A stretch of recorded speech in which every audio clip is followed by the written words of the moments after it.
오늘 우리에게 주신 하나님 말씀은 신약성경 마태복음 말씀입니다. 마태복음 20장 1절부터 16절까지의 말씀을 다 같이 드라마 바이블로 경청하겠습니다. 제20장. 천국은 마치 품꾼을 얻어 포도원에 들여보내려고 이른 아침에 나간 집주인과 같으니 그가 하루 한 데나리온씩 품꾼들과 약속하여 포도원에 들여보내고 또 제3시에 나가보니 장터에 놀고 서 있는 사람들이 또 있는지라. 그들에게 이르되 너희도 포도원에 들어가라. 내가 너희에게 상당하게 주리라 하니 그들이 가고 제6시와 제9시에 또 나가 그와 같이 하고 제11시에도 나가보니 서 있는 사람들이 또 있는지라. 이르되 너희는 어찌하여 종일토록 놀고 여기 서 있느냐. 이르되 우리를 품꾼으로 쓰는 이가 없음이니이다. 이르되 너희도 포도원에 들어가라 하니라. 저물매 포도원 주인이 청지기에게 이르되 품꾼들을 불러 나중 온 자로부터 시작하여 먼저 온 자까지 삭을 주라 하니 제11시에 온 자들이 와서 한 데나리온씩을 받거늘 먼저 온 자들이 와서 더 받을 줄 알았더니 그들도 한 데나리온씩 받은지라.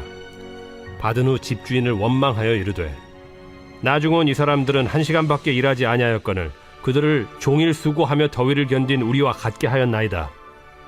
주인이 그 중에 한 사람에게 대답하여 이르되 친구여, 내가 네게 잘못한 것이 없노라.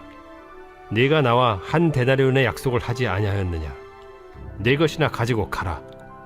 나중 온 이 사람에게 너와 같이 주는 것이 내 뜻이니라. 내 것을 가지고 내 뜻대로 할 것이 아니냐. 내가 선함으로 네가 악하게 보느냐. 이와 같이 나중된 자로서 먼저 되고 먼저 된 자로서 나중되리라. 아멘. 저는 깜짝 놀랐습니다. 이 자리에 서서 황금 같은 연휴라고 제가 알고 있었기 때문에 한 절반 정도 오실까라는 저의 믿음 없는 생각을 회개하게 되었습니다. 오늘 정말 연휴임에도 불구하고 이렇게 은혜를 사모하며 나온 분들에게 주님께서 특별한 은혜들로 채워주시기를 주님의 이름으로 축복합니다. 우리가 살아가는 이 세상이 참 많이 분주합니다. 여러분도 동의하시죠? 정말 분주하고 바쁩니다. 그래서 우리는 참 피곤하다라는 것을 달고 사는 것 같습니다. 직장인들이 얼마나 많은 피로감을 느끼는지 조사를 좀 보니까 거의 80% 이상이 만성 피로에 시달리고 있다고 합니다. 그리고 이제는 거의 80% 이상이 되는 사람들이 그로 인하여서 정신적으로 또 육체적으로 질병을 앓은 적이 한 번 이상 있는 사람이 80%가 넘을 정도라고 합니다. 우리가 이렇게 살아가는 세상 가운데 피로감을 느낀다는 것은 비단 일 때문만은 아닐 것입니다. 왜 그렇죠? 여러분도 생각해 보면 우리가 받는 이 스트레스의 주된 그 원인을 살펴보면 대부분 인간관계에서 파생되기 때문입니다. 근데 우리가 사람을 많이 만나다 보면 왜 이렇게 피곤함을 느낄까요? 여러분들은 왜 피곤함을 느끼시나요? 그 안에서, 인간관계 안에서 서로 비교하고 경쟁하기 때문 아닙니까? 우리에게 주어진 한정된 자원과 한정된 자리를 가지고 행복을 논하기 때문입니다. 그래서 내가 더 행복해지려면 더 많이 가져야 되고, 내가 더 많이 가지려면 좋은 위치에 가야 되고, 좋은 위치에 가려면 서로 경쟁해야 됩니다. 그러니 그 사이에서 우리가 피곤하지 아니할 수 없습니다. 이것이 우리가 살고 있는 이 세상의 상황입니다. 제가 몇 주 전에 부활절을 맞이해서 시니어에서 미니 올림픽을 개최했습니다. 근데 그동안 여러분들 올림픽을 하면 무엇이 생각나십니까? 성품을 쌓아두고 그동안은 상품을 쌓아두고 1등 상품, 2등 상품, 3등 상품 이렇게 논아서 열심히 뛰도록 이렇게 독려를 했습니다. 물론 그 안에 큰 기적들이 일어났습니다. 무릎이 아프신 분이 일어나는 기적도 있었고요. 여러 기적들이 있었는데 그런데 이번 올림픽은 참 신기하게 진행을 했습니다. 청년부가 이렇게 아이디어를 내어서 이렇게 진행했습니다. 총 10개의 게임을 진행했는데요. 한 개의 게임을 성공할 때마다 달걀을 3개씩 나눠줬습니다. 그래서 총 10개의 게임을 다 마치면 30개의 달걀을 이렇게 획득하는 것이었습니다. 좀 사진을 보여주시면, 그래서 달걀을 보여주시면 이렇게 총 10개를 다 다음이요. 네, 이런 게임들을 했습니다. 저희 알까기까지 했고요. 서로 싸우면서 잘 이렇게 진행을 했습니다. 다음으로 그런데 이렇게 30개의 달걀을 모으면서 이렇게 게임을 잘 진행했었습니다. 그래서 30개를 모아지면 어떤 것이 완성되냐면 여기 요한복음 11장 25절 말씀이 이 달걀 안에 다 써 있습니다. 그래서 예수께서 이르시되 나는 부활이요 생명이니 나를 믿는 자는 죽어도 살겠고가 완성되는 것이었습니다. 여기에서 멈추면은 그래도 감동이 좀 덜할 텐데 더 나아가서 이 계란을 승리한 또 완성한 분들이 다 나눠 가졌습니다. 그러니까 시니어 분들이 정말 그렇게 밝은 표정의 얼굴로 저에게 고맙다고 했습니다. 너무 재밌고 너무 신났고 이 게임을 그동안은 아유 힘들어 하면서 그만하자고 늘 말했었는데 게임을 더 하고 싶다고 이렇게 말씀하는 것이었습니다. 그동안 이기고 지는 것만 생각했지 진 사람의 마음은 제가 잘 헤아리지 못했던 것 같습니다. 시니어 분들이 너무나도 행복해하는 이 장면이 저의 마음속에 계속해서 울림으로 남아 있어서 오늘 말씀의 본문을 이렇게 잡게 되었습니다. 오늘 말씀을 우리가 좀 살펴보면서 정말 경쟁이 난무하고 피로감이 가득한 이 세상을 살아가는 우리가 정말로 하나님 나라 백성은 이 세상에서 어떠한 삶을 살아가야 될지, 그렇다면 이 세상에 살아가는 하나님 나라의 기준은 무엇인지 한번 마음에 새길 수 있는 은혜가 있기를 주님의 이름으로 축복합니다. 오늘 말씀은 예수님께서 천국이 어떠한 곳인지, 하나님 나라가 어떠한 곳인지 알려주는 말씀인데요. 마태복음 20장 1절의 말씀입니다. 천국은 마치 품꾼을 얻어 포도원에 들여보내려고 이른 아침에 나간 집주인과 같으니. 정말 긴 말씀인데요. 여기서 보면 천국은 집주인과 같다라고 이렇게 요약할 수 있겠죠. 근데 이 집주인은 어떤 집주인입니까? 인력시장에 아침 일찍 나간 집주인과 같다고 하고 있습니다. 이 팔레스타인에서 이 포도 수확 시기가 되어지면 일손이 모자랐기 때문에 이 사람들을 많이 데리러 인력시장에 나가는 일이 빈번히 있었습니다. 2절 말씀을 보니까 그렇게 일찍 그가 하루 한 데나리온씩 품꾼들과 약속하여 포도원에 들여보내고, 이른 시간에 인력시장에 나간 주인은 하루 급여인 한 데나리온을 계약하고 품꾼들을 데려오게 되었습니다. 그런데 주인은 맨 처음에 나갔을 때 이 품꾼들을 다 계수하여서 정확하게 데려온 것이 아니라 제3시에 또 나가서 품꾼들을 데려왔다라고 말합니다. 여기서 이 제3시라고 하는데 이게 몇 시냐면 유대 사회에서 시간은 하루를 일할 수 있는 그 시간을 계산해서 시간을 책정했습니다. 그러니까 새벽 6시에서 저녁 6시까지가 일할 수 있는 시간이었습니다. 그러니까 이들에게 1시는 오전 6시였습니다. 그러니까 9시는 언제입니까? 제3시는 오전 9시가 되는 것이었습니다. 여기서 오늘 이 말씀에서 우리는 먼저 첫 번째 기회를 주시는 하나님의 은혜를 발견하게 되어집니다. 일을 분명히 시작했습니다. 근데 3시간이라는 시간이 지났습니다. 그런데 3절 말씀을 다시 보니까 그들을 향하여서 주인이 이렇게 평가합니다.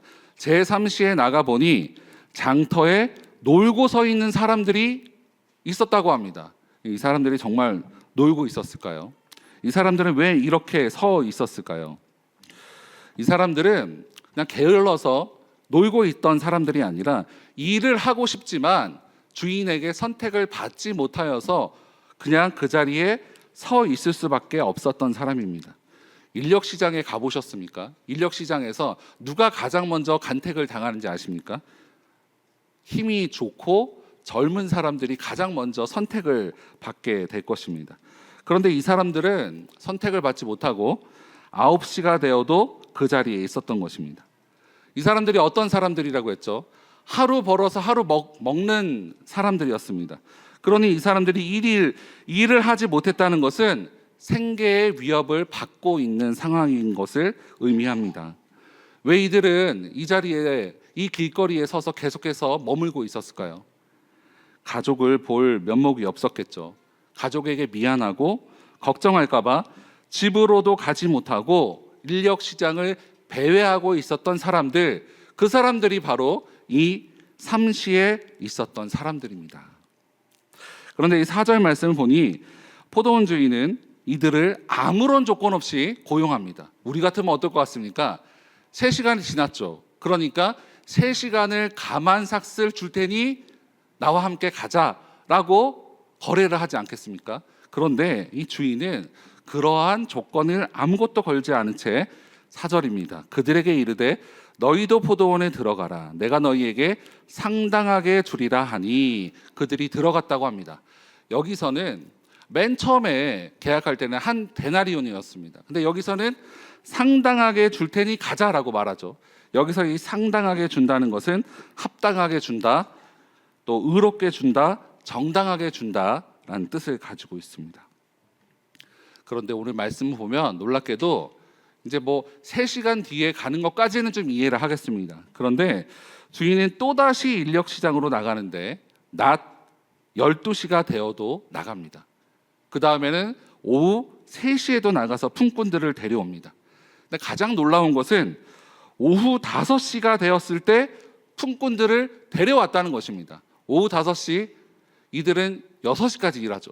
그러니까 오후 5시에 가서 이 사람들을 만났다는 것은 장비를 챙겨서 또 일할 곳으로 포도원에 갔을 때는 5시가 넘었겠죠. 그러니까 실질적으로는 1시간도 일하지 못하는 사람들을 고용했다는 것입니다.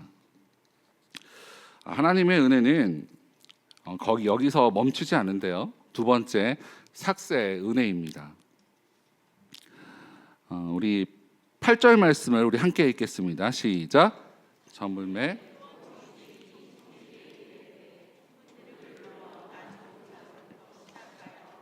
먼저 온 자까지 삭슬 주라 하니. 아멘.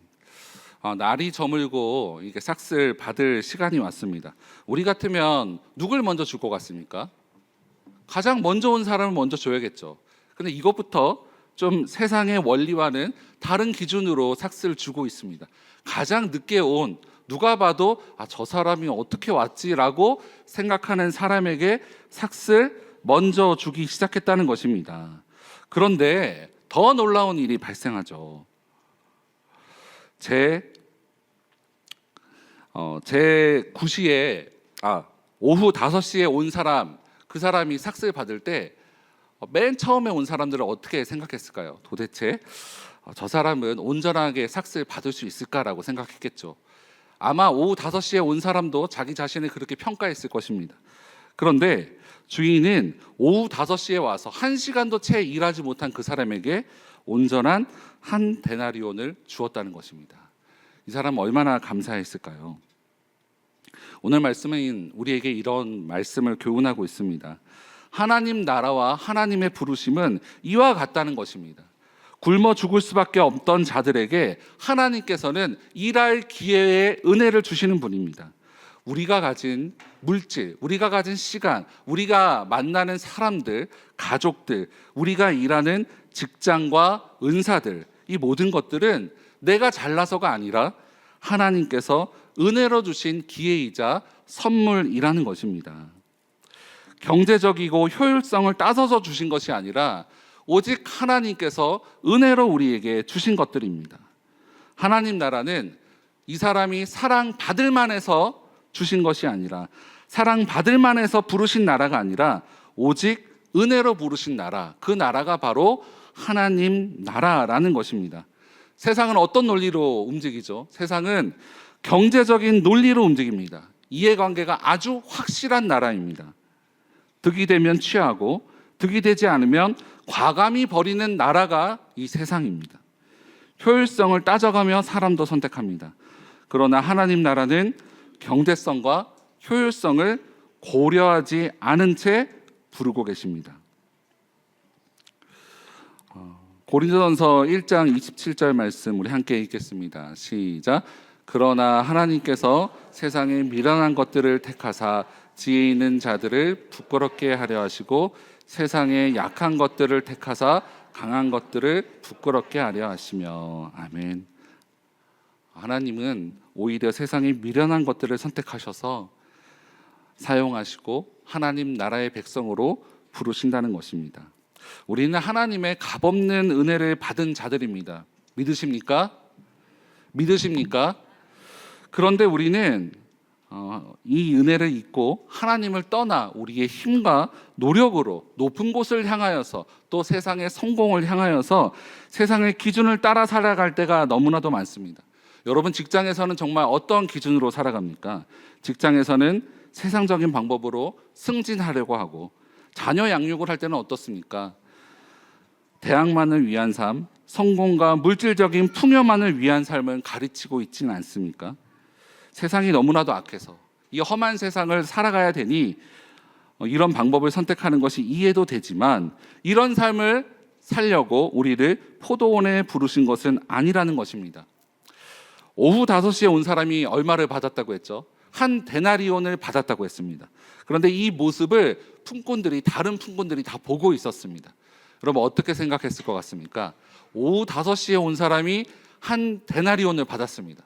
그러면 낮 12시에 온 사람은 속으로 무슨 생각을 했을까요?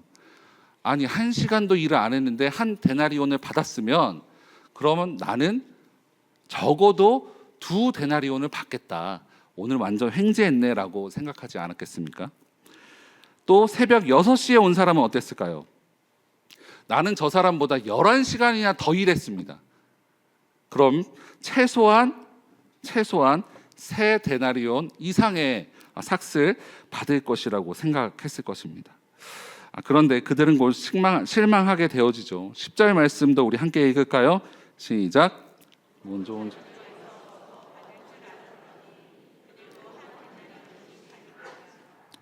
이들은 충격에 빠졌습니다. 자신들도 한 데나리온을 받았다는 것이죠. 그래서 11절과 12절 말씀을 보면, 받은 후 집주인은 원망하여 이르되 나중 이 사람들은 1시간밖에 일하지 아니하였거늘 그들을 종일 수고하고 더위를 견딘 우리와 같게 하였나이다라고 원망하고 불평하기 시작합니다. 제가 한 그림을 가져왔는데요. 마태복음 20장 이 포도원의 비유를 그림으로 표현한 것입니다. 여기서 보면 정말 내가 받지 못할 금액을 받아서 감격하는 사람도 있습니다. 그런데 중간에 있는 따지는 사람들을 보게 되어지죠. 이 사람들은 아마 일찍부터 와서 열심히 일했는데 내가 똑같이 한 데나리온을 받았기 때문에 불공평하다고 불평하고 있는 사람이 있었다는 것입니다. 근데 이에 불평하는 사람들에게 주인이 이렇게 대답합니다. 제가 한 절, 여러분이 한 절, 15절을 같이 읽을까요? 13절부터 15절입니다. 주인이 그 중에 한 사람에게 대답하여 이르되 친구여, 내가 내게 잘못한 것이 없노라. 내가 나와 한 데나리온의 약속을 하지 아니하였느냐? 내 것이나 가지고 가라. 나중 온 이 사람에게 너와 같이 주는 것이 함께 있겠습니다. 내 것을 가지고 내 뜻대로 할 것이 아니냐? 내가 선함으로 내가 악하게 보느냐. 아멘. 새벽 6시에 포도원에 온 사람은 처음에 어떤 계약을 하고 왔습니까? 한 데나리온을 줄 것이다라고 계약을 하고 왔기 때문에 내가 너에게 한 데나리온을 주는 것이 맞지 않느냐라고 말씀하고 있는 것입니다. 그리고 다음에 온 사람들도 상당하게 준다고만 했지 얼마를 주겠다고는 약속하지도 않았습니다. 그냥 상당하게 주겠다는 것만 믿고 온 사람들에게는 아마 이것이 감격스럽게 다가왔을 것입니다. 불평하는 이 사람들은 무엇을 잊었죠? 이들을 모두는 다 일할 수 없었던 사람들입니다. 일할 수 없어서 굶어 죽을 수밖에 없었던 사람들입니다. 그런데 하나님께서, 집주인이었던 하나님께서 찾아가 주셔서 그들에게 일할 기회의 은혜를 주셨다는 것을 이들은 잊었습니다. 하나님의 은혜를 잊은 자들에게 예수님께서 이렇게 말씀하시죠. 20장 16절에 16절도 함께 읽을까요? 시작. 이와 같이 나중된 자로서 먼저 되고 먼저 된 자로서 나중되리라. 아멘. 이들은 은혜로 포도원에 들어왔습니다. 그런데 주인이 베푸신 은혜를 잊고 자신의 열심을 계산하고 남들과 비교하며 믿음이 아주 바닥으로 떨어진 모습을 보여줍니다. 하나님 나라는 나 같은 사람에게 나같이 형편없고 또 소망이 없던 나를 불러주신 것만으로도 감사하는 자들에게 주신 나라가, 감사하는 자들이 들어갈 수 있는 나라가 바로 하나님 나라라는 것입니다. 나라라는 것입니다. 마태복음 20장 1절 말씀에 맨 앞에 있는 여기 한글에는 생략되어져 있는 헬라어가 있습니다. 바로 가르라고 하는 그러므로라는 접속사입니다. 그러니까 마태복음 19장과 20절의 말씀 아주 밀접한 연관이 있다는 것이죠. 19장 27절 말씀에 이런 말씀이 있습니다. 이에 베드로가 대답하여 이르되 보소서 우리가 모든 것을 버리고 주를 따라싸운데 그런즉 우리가 무엇을 얻으리이까라고 말씀하고 있습니다. 이 안에는 무엇이 담겨 있죠? 나는 먼저 온 사람입니다라는 것이 담겨 있습니다. 그러니 내가 이 사람들보다 많이 헌신하였고 많은 것을 주님 앞에 올려드렸으니 다른 사람들보다 또 악한 사람들보다 나중 온 사람들보다 내가 조금 더 하나님 앞에서 더 낫지 않습니까? 라고 반문하고 있는 것입니다. 베드로의 마음에는 무엇이 있습니까? 다른 사람들보다는 내가 다른 대우를 받아야 한다라고 생각하고 있습니다. 이 당시 종교 지도자들도 이와 똑같은 생각을 가지고 있었습니다. 그래서 이런 말씀을 하고 있죠. 그래서 마태복음 19장 30절 말씀에서도 이 20장 16절과 똑같은 말씀을 가지고 있습니다. 먼저 된 자가 나중되고 나중된 자가 먼저 된다라는 말씀을 19장에서도 동일하게 하고 있습니다. 실제적으로 가룟 유다 같은 사람은 정말 예수님과 함께 있었지만 나중되는 자가 되었죠. 그렇지만 예수님과 함께 십자가를 졌던 강도는 하나님의 은혜를 구하며 먼저 된 자가 되는 것도 바라보게 되어집니다. 사랑하는 여러분, 우리 모두는 어떤 사람들입니까? 우리 모두는 늦은 시간 하나님의 은혜로 포도원에 들어온 자들입니다. 이 사실을 잊지 마시기 바랍니다. 주님은 그래서 먼저 되었지만 은혜를 잊어서 나중되는 자들도 있다고 말씀하시는 것입니다. 하나님께서 주신 은혜를 기억하고 감사의 삶을 살아가는 자만이 하나님 나라에 들어갈 수 있다라고 말씀하는 것입니다. 근데 그렇다면 예수님께서 말씀하신 하나님 나라의 기준으로 사는 삶은 어떤 삶일까요? 세 번째로 하나님 나라의 기준을 따르는 삶입니다. 우리 20장 18절 말씀을 함께 읽겠습니다. 시작. 보라 우리가 예루살렘으로 올라가노니 인자가 대제사장들과 서기관들에게 넘어짐에 그들이 죽이기로 결의하고. 이 포도원 비유가 끝난 다음에 예수님께서는 자신이 걸어가야 될 길이 어떤 길이라고 말씀합니까? 바로 십자가를 지는 길, 십자가를 향한 길을 걸어가야 된다라고 말씀하고 있습니다. 그런데 끊임없이 제자들은 이 앞장의 말씀을 보면 누가 더 높은 자리인지, 누가 더 뛰어난 제자인지 싸우고 있었습니다.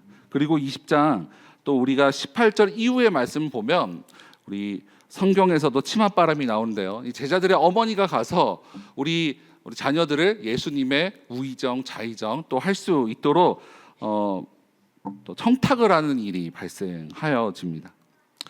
그러나 주님은 이렇게 높아지려고 하고 늘 여전히 경쟁하고 받은 은혜를 생각하지 않고 이 땅의 것만, 세상의 가치관으로만 살고 있는 이들을 향하여서 아주 충격적인 말씀, 그리고 꼭 기억해야 될 말씀을 하고 있습니다. 마태복음 20장 26절부터 28절, 제가 한 절, 여러분이 한 절, 마지막 절을 함께 읽겠습니다.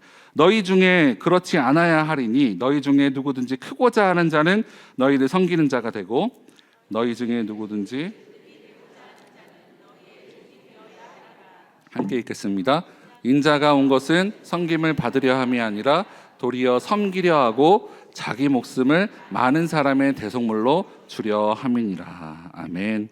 하나님 나라는 어떤 나라라고 합니까? 섬기는 자들이 모인 나라라고 합니다. 한 사람만 섬기는 것이 아닙니다. 서로 종노릇하며 섬기라고 했습니다. 갈라디아서 5장 13절 말씀에 바울은 우리에게 주어진 자유의 목적에 대해서 말씀합니다. 형제들아 너희가 자유를 위하여 부름을 입었으나 그러나 그 자유로 육체의 기회를 삼지 말고 오직 사랑으로 서로 종 노릇하라라고 말씀하고 있습니다. 영국의 한 사람이 성경을 읽다가 참 충격에 빠졌다고 합니다. 특히 신약성경을 읽으면서 신약성경의 산상수훈을 읽으면서 이러한 마음이 마음속에 자리 잡았다고 합니다. 성경이 거짓이든지 교회가 거짓이든지 둘 중에 하나는 반드시 거짓이다라는 결론에 이르게 되었다는 것입니다. 왜 이런 결론을 내렸을까요? 왜 이런 말을 전했을까요? 성경에서 본, 성경이 말하고 있는 이 하나님 나라의 모습이 교회에서 또 이 땅 가운데 보이지 않았기 때문입니다. 하나님 나라의 기준을 가지고 살아가는 사람을 볼 수 없었기 때문입니다. 사랑하는 여러분, 저는 근데 최근에 정말 큰 도전이 되는 일이 있었습니다. 이러한 관점으로 참 마음이 답답하고 사역자로서 정말 내가 잘하고 있는 것인가, 정말 우리 교회 안에는 또 이 땅 가운데는 정말로 또 하나님 나라의 기준을 가지고 묵묵하게 그 길을 걸어가는 사람이 있는지 한번 또 의심도 되었고 또 궁금하기도 했습니다. 그런데 한 셀 신방을 하다가 이런 이야기를 참 들었습니다. 이분이 예수님을 인격적으로 만났다고 합니다. 그런데 인격적으로 만나고 성경을 읽으면서 직장 생활을 하다 보니까 성경의 가르침과 직장에서 승진하고 성공하는 것이 너무나도 다르다는 것을 깨달았다는 것입니다. 그래서 자기는 직장에서 승진하는 것을 포기했다는 것입니다. 직장에서 승진하려 그러면 뭐 이렇게 음주도 해야 되고 또 점심을 따라 같이 먹으러 가는 것도 또 신우에도 빠지고 가야 되고 여러 가지 환경들의 상황 가운데 놓여지게 되기 때문에 자기는 정말로 예수 그리스도를 따르는 진짜 인생을 살고 싶다는 그 결론으로 승진을 포기했다는 것입니다. 근데 저는 그 셀 신방을 하면서 아무런 말은 안 했지만 집에서 산책하면서 너무 감사해서 울었습니다. 하나님, 정말 이런 사람이 있군요. 진짜 그리스도인이 우리 교회에 있군요. 너무나도 감사하고 감격해서 눈물이 다 났습니다. 그리고 또 한 사람을 보았습니다. 물론 이 가운데 여러분들 많은 분들이 계시겠지만 이번 주에 교육자들이 이상기 선교사님을 만나고 왔습니다. 근데 선교사님의 말을 듣는데 가슴이 많이 뜨거워지고 먹먹해졌습니다. 선교사님은 정말로 이 땅 가운데서도 편하게, 그리고 또 법을 또 전공하셨고 또 신문사에서도 일하셨던 분이라는 것을 알게 되었습니다. 그냥 이 대한민국에서도 편하게 살 수 있었습니다. 그런데 정말로 하나님의 기준을 가지고 예수님을 인격적으로 만나고 하나님의 기준을 가지고 따라 살아가고 싶은 마음으로 온 가족과 함께 인도 땅으로 가셨다는 이야기를 들었을 때 정말 마음이 너무나도 뜨거워지는 것을 발견하게 되었습니다. 사랑하는 여러분, 하나님 나라는 값없이 은혜로 받는 나라가 바로 하나님 나라입니다. 세상의 기준이 아닌 하나님 나라의 기준을 따라 높은 곳이 아니라 낮은 곳을 향하여서 누리기보다는 섬김의 자리로 더 가지려 하기보다는 나누어주는 자리, 그 자리가 바로 하나님 나라인 줄 믿으시기 바랍니다. 주님의 자녀로 살아간다는 것은 무엇일까요? 세상의 빛과 소금으로 살아가는 것은 무엇일까요? 우리가 이 세상에서 하나님 나라의 원리를 가지고 하나님 나라의 기준을 가지고 살아간다는 것입니다. 그 길이 바로 섬김의 길이고 바로 십자가의 길이라는 것입니다. 은혜를 기억하는 자의 삶입니다. 여러분, 한 번뿐인 인생, 여러분 주님 앞에 어떠한 삶을 살고 싶습니까? 정말로 하나님의 값없이 주신 그 은혜에 감사하는 삶을 살고 싶지 않습니까? 그런 삶은 바로 하나님 나라의 기준으로 낮은 곳으로, 그곳에서 섬기는 자로 살아가는 삶입니다. 정말 이러한 삶을 살아가서 주님의 마음을 시원케 해드리는 저와 여러분이 될 수 있기를 주님의 이름으로 축원합니다.